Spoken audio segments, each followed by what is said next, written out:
The issue of paid parental leave is making its way onto this 2020 campaign, and there appears to be bipartisan support for it. A 2018 survey found that a majority of Democrats, Republicans, and independents all support a national policy for paid family leave and paid medical leave.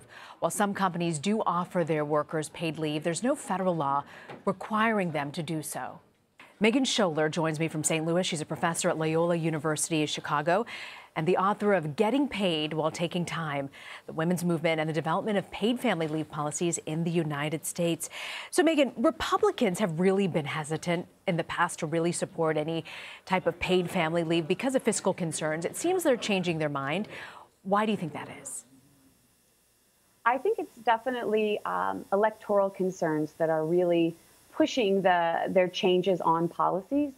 If you look at the 2018 midterm elections, there was the so-called blue wave in which Democrats won a significant number of seats, and there was an increasing gender gap where women have become increasingly more likely to vote for Democratic candidates.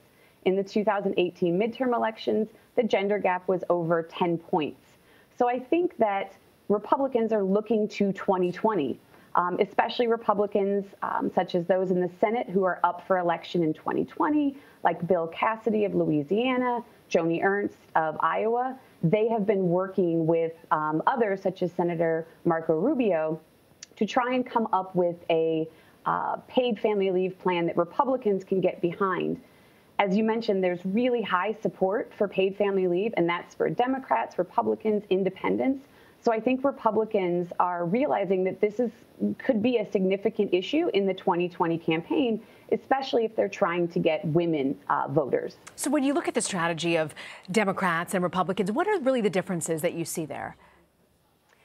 The plans are fairly different. The Democratic plan that Kirsten Gillibrand and Rose DeLauro have put forth, the Family Act, that will allow for family leave not only for new parents, but also if you have a serious medical condition or if you need to take care of a family member who has a serious medical condition.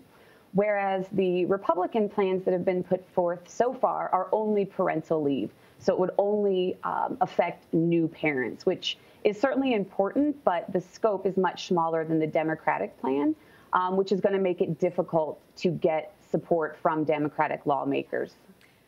Which do you see as a more effective strategy at this point?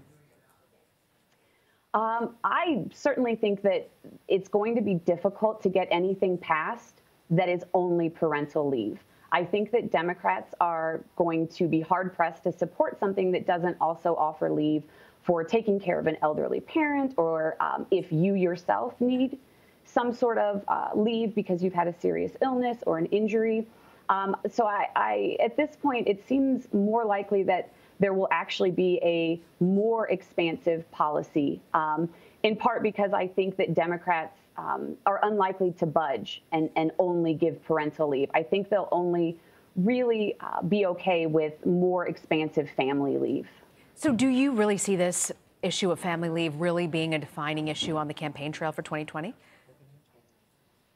I don't know that it's going to be the defining issue. It has certainly gotten a lot more coverage in the last few years. Gillibrand and DeLauro have been introducing the Family Act in every Congress since 2013. This is really the first year it's picked up a lot of steam. I don't know that it's going to be a defining characteristic of the 2020 election. I think there's a lot of things going on with the economy, certainly with immigration. Healthcare is a major issue. So I wouldn't say it would be the defining issue, but I think that it's not going to go back in the box. I think that certainly it has become an issue that is going to come up on the campaign trail, perhaps not as a significant issue in 2020, but as an important issue we need to keep an eye on and that will continue to gain steam and gain traction, not only among voters, but certainly among lawmakers as well. Sholar, Megan, thank you very much for your time. Thank you.